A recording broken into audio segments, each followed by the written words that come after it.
Baiklah, salam sejahtera bagi kita semua. Perkenalkan, nama saya Febriani Manurung dengan NIM C0E021043. Di sini saya ingin mempresentasikan tugas dari mata kuliah akuntansi keuangan publik, yaitu mengenai jenis-jenis anggaran sektor publik. Langsung saja ke materi yang pertama, yaitu perkembangan anggaran sektor publik. Sistem anggaran sektor publik dalam perkembangannya telah menjadi instrumen kebijakan multifungsi yang digunakan sebagai alat untuk mencapai tujuan organisasi. Anggaran sebagai alat perencana kegiatan publik yang dinyatakan dalam satuan moneter sekaligus dapat digunakan sebagai alat pengendalian. Agar fungsi perencanaan dan pengawasan dapat berjalan dengan baik, maka sistem anggaran serta pencatatan atas penerimaan dan pengeluaran harus dilakukan dengan cermat dan sistematis. B. Jenis-jenis anggaran sektor publik. Terdapat dua pendekatan anggaran sektor publik. Yang pertama, anggaran tradisional, dan yang kedua, anggaran modal.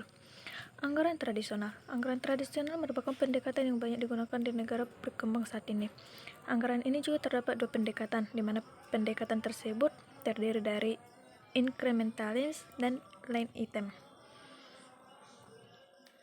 Inkrementalis.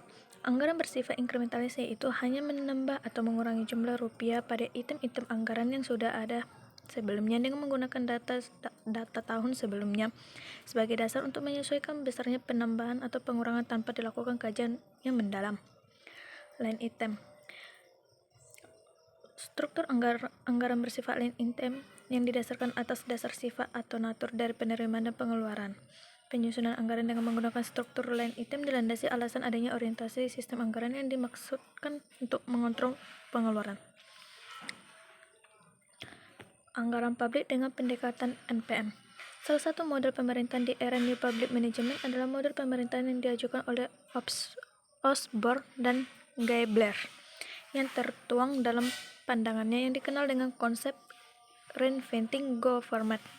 Perspektif baru pemerintah menurut Osborne dan Gaebler tersebut adalah: 1. Pemerintahan katalis, 2. Pemerintahan milik masyarakat, 3. Pemerintahan yang kompetitif, 4. Pemerintahan yang digerakkan oleh misi, 5. Pemerintah yang berorientasi hasil, 6. Pemerintah berorientasi pada pelanggan, 7. Pemerintah wirausaha, 8. Pemerintah antisipatif, dan yang ke-9 pemerintahan desentralisasi. C. Perubahan pendekatan anggaran.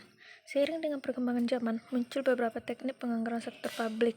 Misalnya adalah performance budgeting, zero based budgeting atau JBB, dan planning, programming, and budgeting system. Performance budgeting yaitu sistem yang mencakup penyusunan program dan tolak ukur kinerja sebagai instrumen untuk mencapai tujuan dan sasaran.